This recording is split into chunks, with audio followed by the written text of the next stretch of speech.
coming to you from the New Haven Free Public Library, New Haven, Connecticut. My name is Isaac Shub, and work in the reference department here. I'm here with librarian Marion Huggins, and we're joined by Professor Gerald Horne. Professor Horne grew up in St. Louis, did undergraduate work at Princeton, earned a law degree from UC Berkeley, and received his PhD from Columbia. He holds the Moores Professorship of History and African American Studies at the University of Houston.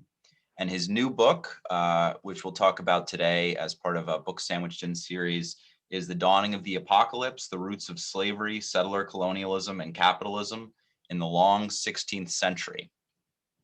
Thank you very much, Marion. I had the pleasure of introducing Dr. Horne at another NHFPL book talk back in September.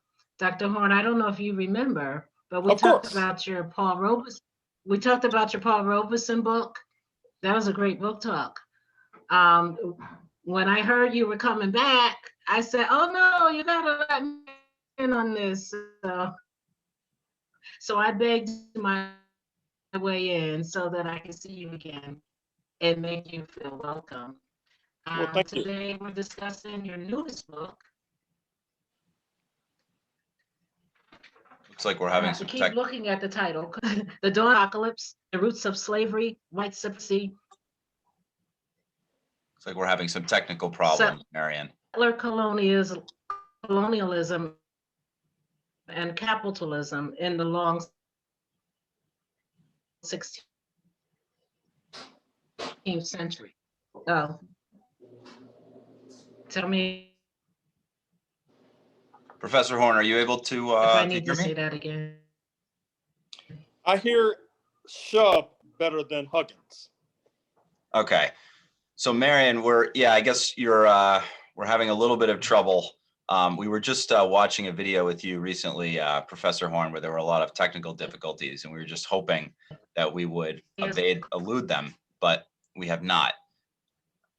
So I just wanted to start off by asking you, this is like fairly, general, but in your book, you walk us through a story of how Spain gave way to England and subsequently the US, as England and the US were these colonial powers, and their method of domination involved the concept of whiteness, whereas Spain had been attempting to dominate using Catholicism. Please, correct me if this is not really accurate. And as you know, one of those categories, of course, is more exclusive and fixed than the other. You can force conversion to Catholicism, but that concept of whiteness could be used in an exclusive way. And at one point you say settler colonialism was a pan-European project containing the germ of whiteness. So again, this is a very basic, general question, but can you walk us through some of the historical phases that you go through and how that evolved? Well, first of all, with regard to Spain versus England, Spain had a first mover's advantage, as is obvious, since it sponsored the freebooter Christopher Columbus in 1492. And Spain, as you suggest, had a religious qualification for settlement. I'm not sure if they realized that when Martin Luther came along, circa 1517, shortly after Columbus's voyage, with his secession from the Vatican, that inaugurated a new stage. That new stage was punctuated when, you may recall, in the 1530s, when, as the fable goes, King Henry VIII in London was having trouble effectuating divorces, and that impelled him to defect to the Protestant side, where official London still resides. This helps to inaugurate a chain reaction of religious conflicts and religious wars between Protestants and Catholics. To begin with, of course, the wars involve Catholic Spain versus Protestant Holland, but never far behind is Protestant England. Now, what's interesting is that England was the scrappy underdog. It had less margin for error. Spain, on the other hand, was, in a sense, the superpower. But what happens is that in many ways, London cuts a deal with the Muslim powers. First of all, it cuts a deal with Ottoman Turkey when the Catholics are expropriated in the 1530s and to a certain degree liquidated. What happens is that a good deal of the wealth from that the Catholics had accumulated in what came to be known as the British Isles was shipped eastward to Ottoman Turkey. There was a de facto alliance in many ways between the English and the rising Muslim powers, which obviously outraged the Catholic powers, because one of the factors that helped to impel the Spanish to sail westward across the Atlantic in 1492 was that they were under tremendous pressure from the Muslims. You may recall that it was only in 1492 that the last Muslim-dominated precincts on the Iberian Peninsula were disassembled, so to speak. And the Ottoman Turks had been placing enormous pressure on Western Europe. And as I suggest, in some ways, you can see the sailing westward as a way to escape this pressure from the Muslims. 1492 is also the year where you see the acceleration of the expulsion of the Jewish population from the Iberian Peninsula, with many of them, of course, fleeing to Ottoman Turkey, some of them fleeing ultimately to Protestant Holland and ultimately Protestant London, which was something of a turnabout, because recall that England itself had begun the expulsion of its own Jewish population 200 years earlier, circa 1290, 1291. In any case, in the midst of all of this turmoil, you also see that Spain is trying to establish settlements on the North American mainland. It does so successfully in what they call Florida, about a few decades after the sailing westward of Christopher Columbus. And you also see that as early as 1565, the Spanish, with enslaved Africans in tow, had established a settlement in what is now St. Augustine, Florida, which continues to bill itself as the longest standing urban node on the North American continent.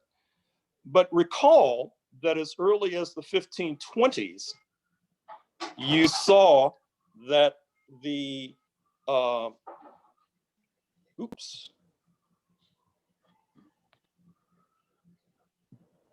Did you, oh, there you are.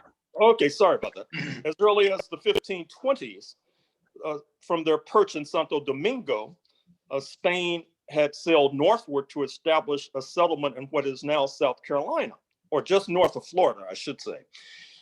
But what happens is that the enslaved Africans who were part of this assemblage defect to the Native American side, chase the Spanish back to the Caribbean, and so ends that effort to establish a settlement north of Florida. The inference you should draw from that is that in many ways, the fierce militancy of the Africans helped to forestall the creation of a Spanish settlement on the North American mainland, which helps to explain why we're on the North American mainland now speaking English instead of Spanish and not being here at all. You also see that with regard to the successful settlement that is established in what is called Virginia in 1607. The Spanish from their perch in Florida were more than willing to sail northward to attempt to liquidate that English settlement in what was called Virginia, but they were so tied down combating and fighting the enslaved Africans and the indigenous population that they were unable to do so. thereby giving that settlement a lease on life, so to speak. And the descendants of that settlement, the legacy of that settlement, exists to this very day.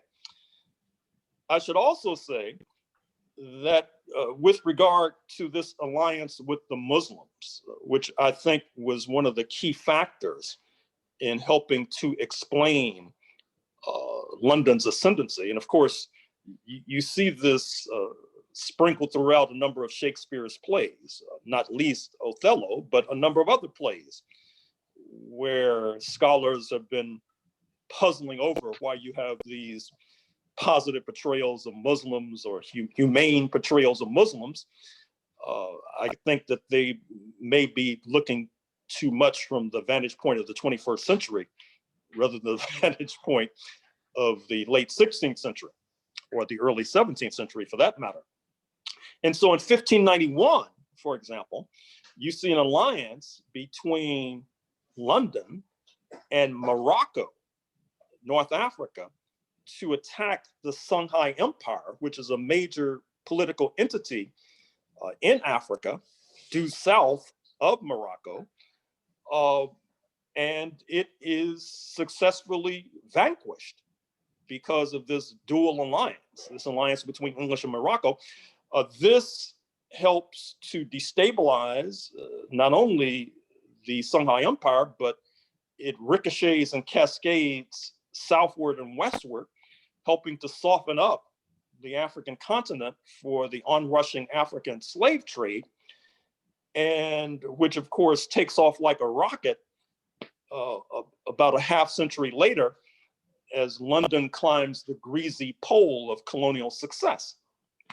So the analogy that I have drawn in passing in the book in question, and I'll mention it here because oftentimes I've noticed people in the United States, which is understandable, they want you to draw contemporary lessons.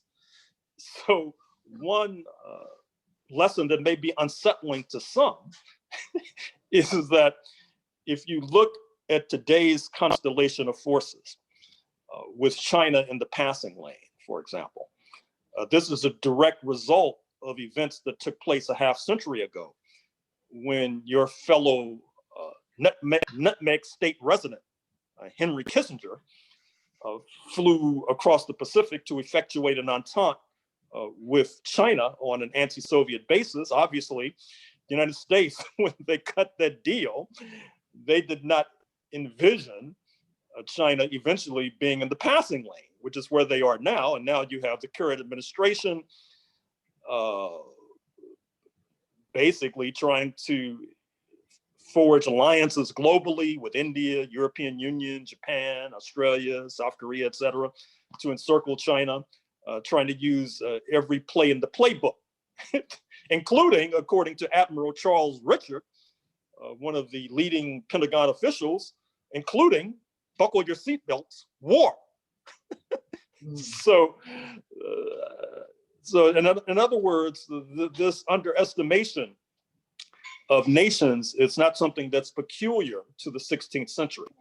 Now, that's been my long-winded response to your very intelligent and simple question. So I'll pause and let you pose another intelligent question. Well, Marion, you have a whole list of questions that you prepared. I did, but I'm worried. Can you guys hear me all right now? We can. I can. Okay, good. So I did see you in that interview on YouTube with Jared Bell, and you talked about the year 1619 as emphasized by the New York Times. Mm-hmm. And you just reiterated how Spain had beat England to the punch, but their people had run off in the area where we call South Carolina in the 1520s, and those Africans had run off with the indigenous population. You said that we fixate on the 1619, and this is a kind of English centrism. Are there other European influences here in the US that we ignore due to English centrism? Oh, sure. And let me say that I salute the New York Times 1619 Project, I think that these journalists, led by Nicole Hannah-Jones, were really trying to fill a vacuum that has been left by historians, the members of my guild, who I don't think have done a very good job in terms of their chosen profession in explaining some of the events that I've just explained. And I think that also sheds light on why people were so shocked and surprised by the events of January 6, 2021, where if you would listen to the historians, that sort of event would never happen in the United States of America. Because of course we know that in 1776, there was constructed this sturdy republic with a sturdier constitution, with these democratic rights guaranteed for all.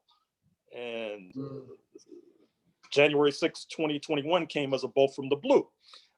But to answer your question, number one, of course, there's the influence of France, which I think has been underestimated. I mean, for example, we know, of course, about the French role in Louisiana. We know that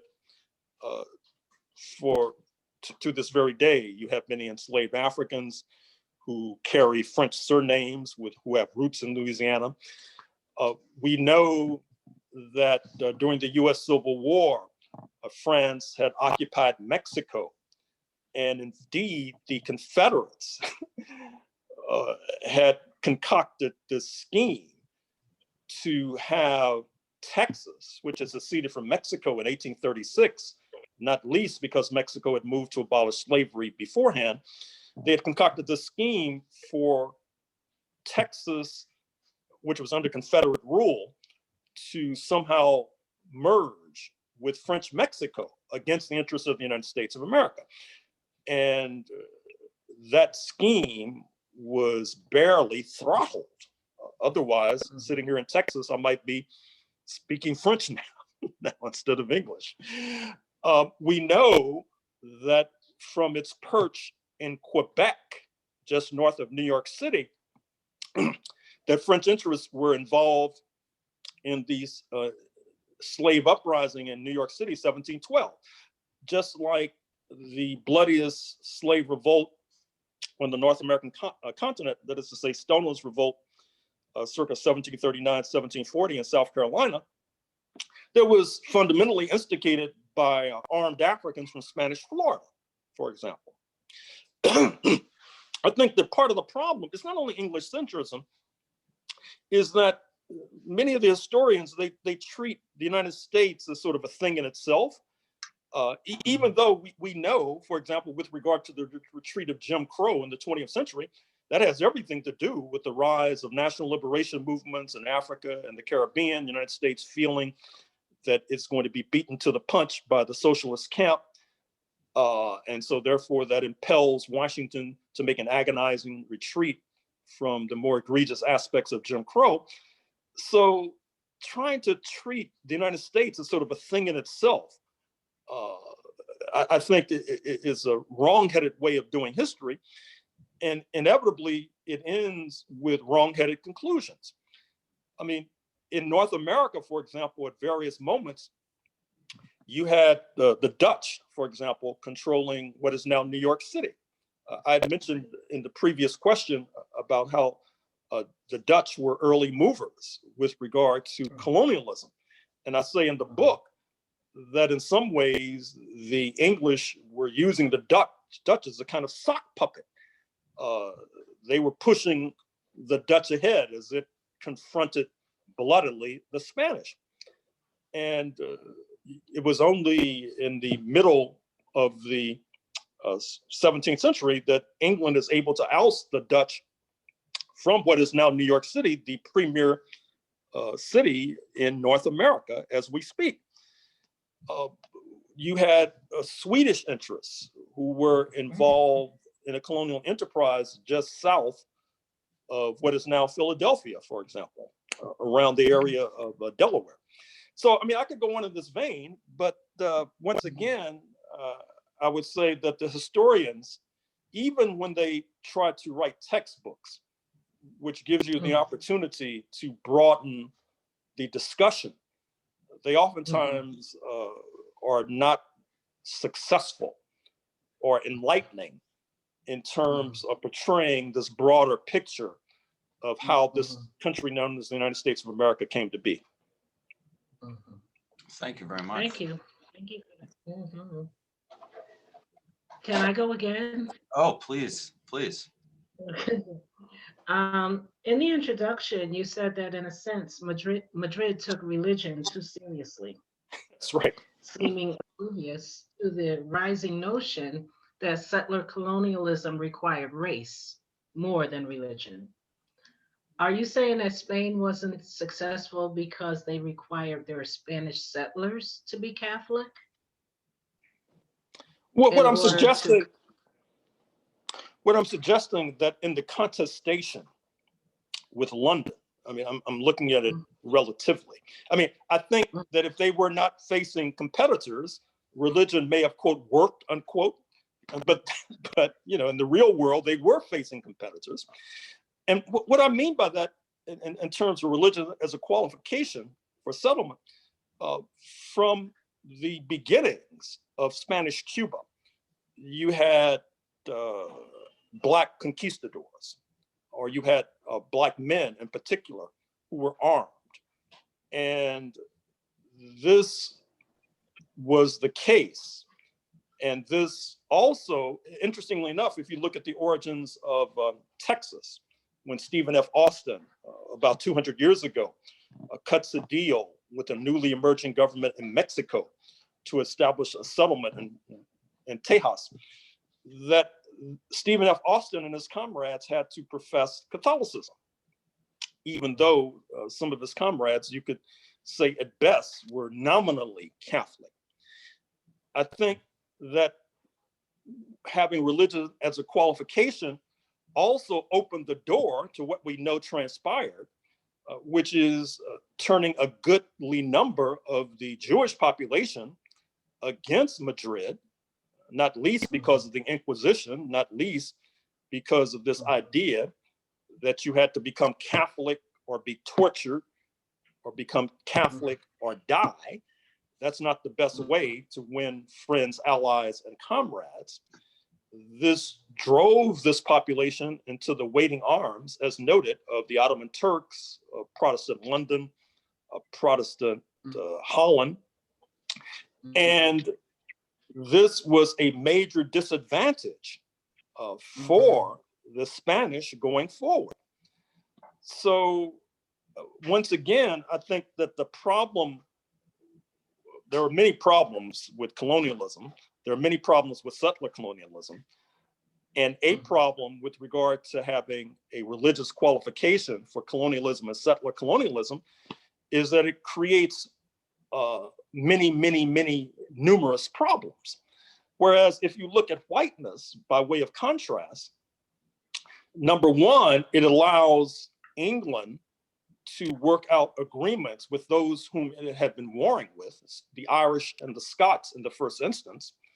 In fact, one of the sub-themes of my book is that this warring with the Irish and the Scots in many ways was practice that could then be used against the Africans and the indigenous of the Americas, not least in terms of developing an arms industry to a degree that has been bequeathed to its revolting spawn, now known as the United States of America. And then this construction of whiteness, whereby those who have been warring on the shores of Europe in a maneuver that would make Madison Avenue blush, they're magically transformed into, quote, whites, unquote, once they land in North America. This has boundless expansionist tendencies. For example, British had been warring against Germans. Germans have been warring against Poles. Poles have been warring against Russians. Serbs have been warring against Croats. Croats have been warring against Serbs, Northern Italians versus Southern Italians. All of a sudden, when they cross the Atlantic, they're transmuted into white. It creates a broader base for settler colonialism.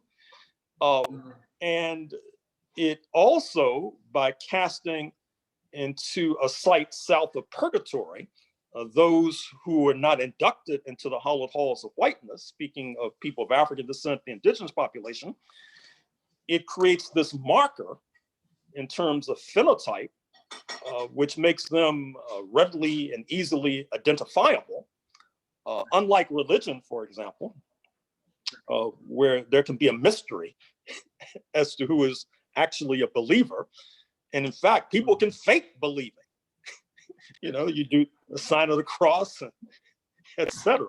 So in terms of the ugliness and griminess that is involved in settler colonialism, which presupposes liquidation of the indigenous population, the seizing and dispossession of the indigenous population, the mass enslavement and brutalization of the Africans, it turns out that race triumphs over religion. Now, I also indicate towards the end of the first chapter of the introduction of the book we're discussing that how that whole process begins to disintegrate. It begins to disintegrate with the Haitian Revolution, 1791 to 1804, which creates a general crisis of the entire slave system, which could only be resolved with its collapse, and moves London to decide to move away from the slave trade, move away from slavery ultimately in the 1830s and its cash cows of Jamaica, Barbados, etc.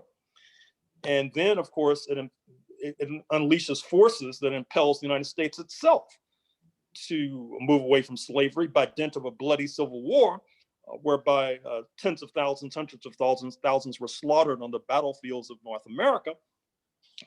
And this then helps to give impetus to the rise of a labor movement. The struggle for an 8-hour day, for example, unsurprisingly erupts successfully after the abolition of slavery. And then with the Russian Revolution, 1917, you have the creation of these class-based socialist projects, which, as noted, then puts pressure on the United States to move away from more egregious aspects of US apartheid, the system that had been established post-1865, US Jim Crow. But alas, of late, we've had a certain retreat of socialist-based projects, which in my estimation has helped to give rise to a kind of white Christian nationalism, which then you saw explode in the halls of Congress on January 6, 2021. So there you have it. So I'm going to jump way forward in the book because I know it's so rich, and I know that you could talk to us for an hour. But I do want to make sure that we talk about climate change.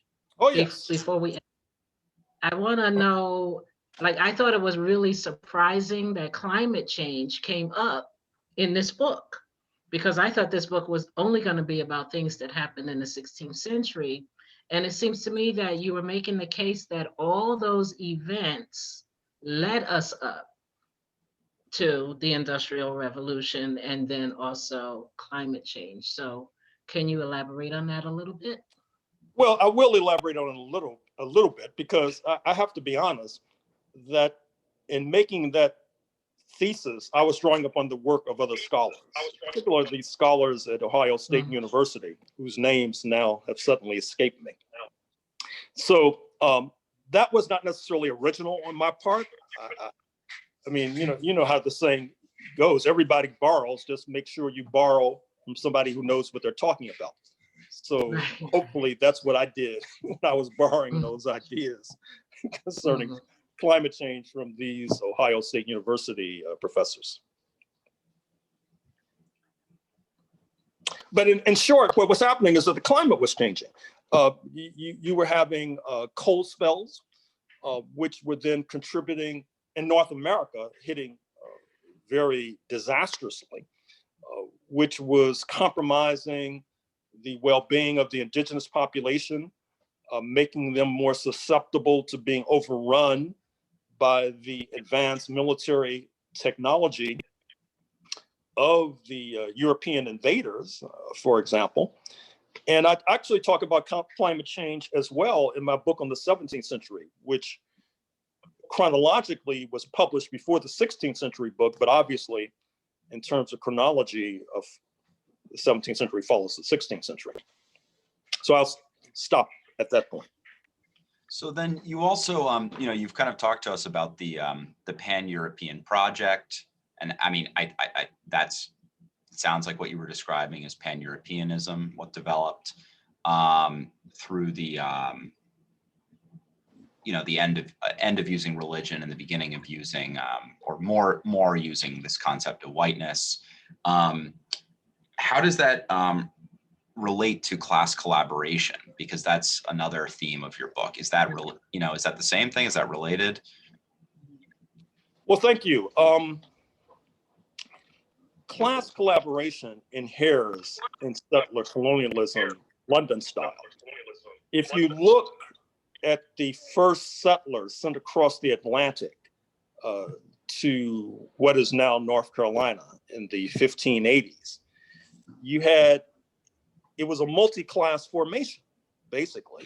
You had English men and women from different class backgrounds, from shopkeepers to skilled workers, for example, but all sponsored by the economic royalists in this project whereby all would profit insofar as the late Native Americans were expropriated, for example, and with eventually enslaved Africans coming across the Atlantic to do all the dirty work. And likewise, if you look at the 1607 venture into what is called Virginia, you have a similar sort of class makeup with the economic royalists sponsoring the middle class, skilled workers, etc. And interestingly enough, if you look at the class makeup of those who invaded the Capitol on January 6, 2021, once again, it's a multi-class formation. You have a CEO arrested. You have shopkeepers from Beverly Hills, for example. You have transit workers, police officers, military veterans, Olympic athletes, unemployed, lumpen elements, etc. And so to a certain extent, it mirrored the origins of the settler colonial project. And I think, assuming that the words of Admiral Richard, who I quoted earlier about war with China, assuming his words do not come to fruition, I think that future historians will wonder if they gave too much emphasis to how the disruption of the status quo was greeted warmly in the United States of America. That is to say, you get this idea, despite federal troops having to be called into Little Rock, Arkansas in 1957, Oxford, Mississippi, 1962, the eruptions in Boston over school desegregation in the 1970s, the fierce fights in Yonkers, New York in the 1980s over housing desegregation. Somehow you get the idea that this transition from US apartheid to whatever it is we have today was somehow greeted unanimously. And I think a lot of people didn't think that was a very good idea at all, which is why they were rioting in the streets, which is one of the reasons I think that they were rioting in the Capitol just weeks ago. And so I think we need really to take more seriously, and because usually the line from these historians is that they treat the Constitution as some sort of magic talisman, that all you have to do is say, oh, you know, 1954, we were wrong constitutionally when we said that Jim Crow was legal. And then everybody said, hey, you know, you're right. You know, we misinterpreted the Constitution. I mean, it really takes off the battlefield people. It takes off the battlefield people struggling and invest in this document some sort of magical property. I should say by the same token that of course, there has been class struggle in the United States. Otherwise, things would be worse than they are. Otherwise, we wouldn't have the unions that we do have, which are designed to protect and advance the interests of the working class. But I will also say that from the inception, you've had class struggle on the part of enslaved Africans. Because even though some of our liberal and left friends, they tend to refer to Black people as some sort of identity grouping. I'm not sure what that means, but I think it's meant to be dismissive. When actually, you're talking about a group that was locked into a very cruel and antagonistic class relationship with the slaveholder holding the reins of power, forcing the enslaved to work for free, which inevitably leads to conflict and discord. It leads to slave revolts, slave rebellions, and it's not accidental that in 2020, that those who carry the legacy of that particular class struggle are more likely to vote against the right than any other demographic in the United States. And likewise, I don't think you can begin to understand the Trump coalition of why 74 million people voted for him in 2020 without understanding this concept of class collaboration. And that leads me to this point, if I may, pardon me for veering outside of the 16th century, but what can I tell you? So it seems to me that the 1%, the economic royalists, in light of January 6th, may be rethinking their electoral options. What I mean is having foot soldiers in the Euro-American working class and middle class cast their votes for the GOP, which then goes to Washington and executes tax cuts for the 1% and other giveaways, deregulation, et cetera, with the foot soldiers not necessarily profiting as well, which is reflected in recent literature. For example, the book by Angus Deaton, D-E-A-T-O-N, Deaths of Despair, which for whatever reason focuses on the white working class and the deaths by opioids and alcoholism, suicide, et cetera. And so what's interesting is that if you look at these social scientists now, they're beginning to sing a different tune. Charles Murray, you might recall Charles Murray, he's a social scientist in quotation marks, who some years ago co-authored a book called The Bell Curve, where he suggested that Black people were genetically inferior. That was the source of our problems.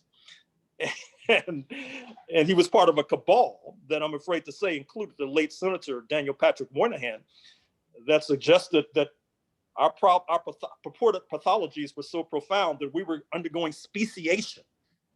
We're becoming a different species. His latest book attacks the white working class and the white poor in similar terms. Likewise, Keith Williamson, who is a columnist for the National Review, founded by your fellow nutmeg stater, William F. Buckley, some decades ago, has a new book out, Big White Ghetto, where he talks about that group in terms that are more extreme than Charles Murray.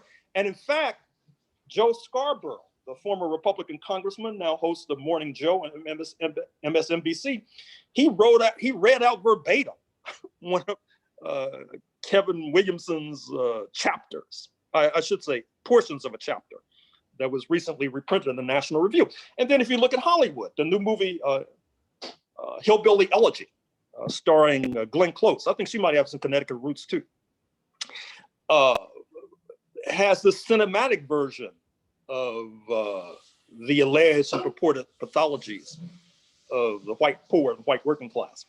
And so one of the points that I'm inferring is that the 1% may underline may be reconsidering its electoral options. And the advantage of the Biden coalition is that it relies heavily on the Black vote, but because of the pummeling that was given people like Paul Robeson, for example, the Black Americans who ventured into foreign policy, there has been a hesitancy of Black Americans to venture into foreign policy. And so that gives the 1% and the Biden coalition more leeway and latitude on the international scene, although they will have to make some domestic concessions. So that's another long-winded response. Well, there's a lot to chew on there. So when you talk about the people who stormed the Capitol, you know, talk about the it sounds like, you know, we're not really a class-based society anymore. Is that right? I mean, you kind of have, you know, the very rich, and then you sort of have the very poor, and then you have everyone else. Is that how you see it? That these are, you know, these are a group of people, some more precarious than others, some who just think they're precarious, maybe. Well, I mean, I think we have a class-based society, but I think the problem is that people don't necessarily have class consciousness. I think that based upon their reading of history, many of those in the Trump coalition, they feel, I assume, that if they support tax cuts for the 1%, that ultimately they will become part of the 1%, and therefore they can benefit from those tax cuts once they climb the class ladder. I assume that's the reasoning. Or perhaps they think that even though I'm not doing well today, I'll be advantaged over some person of color with regard to a particular job or position, which gives me an investment in the status quo. I mean, I'm assuming that's part of the reasoning.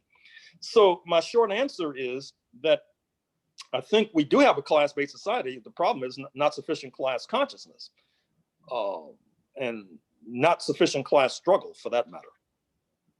Yeah. Well, we do have a question here. Do you mind if I introduce? Oh, please. From the audience. This person says, can you talk a little bit more about the white Christian nationalism you mentioned a bit earlier? And so we already spoke a little bit about this, but how has the U.S.'s past laid the groundwork to embolden modern day white nationalists, such as the people who stormed the Capitol? Well, as the questioner probably knows, a significant part of the Trump base were so-called Christian evangelicals, so-called white Christian evangelicals, not necessarily Black Christian evangelicals. And I would argue, and I have argued and will argue, that what's happened is that the United States was too successful, quote unquote, in destabilizing class-based entities, trade unions in the first instance. Go back to the Taft-Hartley Law of 1947, for example, or the so-called right-to-work laws, or right-to-work-for-less laws, as we oftentimes call them. And that helped to create a kind of vacuum that's been filled by the resurgence of these various forms of religion. Actually, this is a global phenomenon. I mean, you see a similar process in certain parts of Africa, for example, where you've had a destabilization of left-leaning formations and political parties. And with their destabilization, you see the rise of religious zealotry. For example, Mozambique, it came to independence in 1975 under the Frelimo party, which was espousing a kind of socialism. Its leader and founder, Samora Machel, was killed mysteriously in a plane accident, a familiar phrase, I'm afraid to say, in the mid-1980s. And then now, today, Mozambique is being bedeviled by a insurgency of religious zealots, for example. And I would say also that if you look at the First Amendment, the much heralded First Amendment to the US Constitution, which guarantees freedom of religion, the way I interpret that was a kind of ceasefire in the religious wars, particularly between Protestants and Catholics, which then creates a smoother path for the ascendancy of whiteness. But even with the First Amendment, you know that there was religious bigotry directed against the Catholic population in the United States. Convents burned down in the 1830s, for example. It's been 105 years since Leo Frank, a Jewish manager, was lynched in Georgia by Christian zealots, for example, which helps to give rise to more German-American Jewish populations contributing to the NAACP, only founded in 1909. So once again, it seems to me that the surge of this white Christian nationalism, which we saw expressed on January 6, 2021, and by the way, to get a direct look at what I'm talking about, look at the video that was captured by the New Yorker journalist Luke Mogelson, Mogelson. It's probably on YouTube or on the New Yorker website, which has the invaders of the Capitol giving various prayers. They stop in the middle of their pillaging to have prayers, for example. And he details this, of course, in the article he writes for the New Yorker that came out a week or two ago. Marion, do you have, are there other things in the book that we wanted to discuss that we haven't yet? I think that that I was interested in the building up of ammunition that you mentioned in chapter 8. That the arms race gave London preeminence by selling defective weapons to the Africans, right, further destabilizing Africa and making those ethnic groups fall so that then they could be enslaved. Well, that's one of the stories of this book, which is what happens to Africa, particularly West Africa, but not exclusively West Africa, because a significant percentage of African Americans have roots in East Africa, in Mozambique, the country I just made reference to, for example. So what happens is, as noted, is that there is a certain contiguity with regard to Western Europeans. I mean, if you look at your map, you'll see that Western Europe is not very big compared to the rest of Europe, which is mostly Russia, or even to, say, Africa, for example. And so they're living together cheek by jowl. There's ethnic conflict between and amongst them, which then leads to wars, which then helps to give rise to a kind of nascent military-industrial complex. So you can fight your antagonists, and as noted, those are fungible skills, quote unquote, that can be easily deployed against Africans and against indigenous populations of the Americas. And at the same time, it generates capital because, as noted, you can sell defective weapons to Africans, obsolete weapons to Africans. And even if you're selling non-defective, non-obsolete weapons to Africans, what that means is that you can stoke conflict, you can stoke wars, which gives rise to prisoners of war, who then become subject to being sold into slavery and dragged across the Atlantic. And that's basically the innards of the business model, if you like, that helps to give rise to settler colonialism, white supremacy, slavery, and ultimately capitalism. Now, in my book on the 17th century, I talk about the turning point for London and indeed the world, which comes after the rise of Oliver Cromwell and the Republican revolt against the monarch in England, the 1640s and 1650s, where the monarch is beheaded. And during this time of Republican rule, I also point out that after the, just parenthetically, after the dislodging of Oliver Cromwell, who, by the way, he's buried after he dies, and then his antagonists dig him up and shoot him some more and then rebury him. They were so angry. In any case, just parenthetically, it's interesting that some of the early settlers, including in the Nutmeg in Connecticut, are these folks who were comrades of Oliver Cromwell, who after the monarchy surges are looking for a place to flee. And some of the early Republican sentiments in North America are coming from these followers and comrades of Oliver Cromwell. In any case, in the 1650s, what happens is that Cromwell is able to dislodge the Spanish from Jamaica. The ultimate plan was to dislodge Spain from the entire Caribbean, but that did not happen. But dislodging the Spanish from Jamaica does happen. And simultaneously, the Dutch, the fellow Protestants, are being ousted from Brazil. They had taken over Brazil temporarily from the Portuguese. As was their tendency, they had welcomed Jewish entrepreneurs and planters to Brazil. But with the Dutch being ousted, these Jewish entrepreneurs and planters were looking for a place to land. Serendipitously for them, Jamaica had just been seized by Protestants, the English. So many of them flee with their capital to Jamaica. That leads to a sugar boom. That is to say, they have mastered the grimy art of producing sugar from the unpaid labor of Africans. That grimy art is then taken to Jamaica.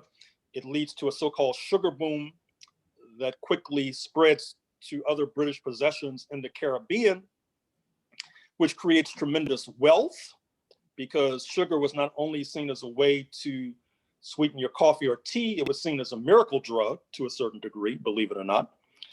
And with this capital flowing into the coffers of London, it allows for the arming of a more militarized military. It allows for the construction of more ships that can be used to transport settlers across the Atlantic, that could be used to transport more enslaved Africans across the Atlantic. The shipping industry requires workers who then can be paid wages, which then those wages can be recirculated in the English economy, leading to a further frothy economy. And therein, you begin to see the takeoff of London or England as a major power. And the African slave trade circa 1672 is then systematized under the rubric of the Royal African Company, but it's under the thumb of the monarch.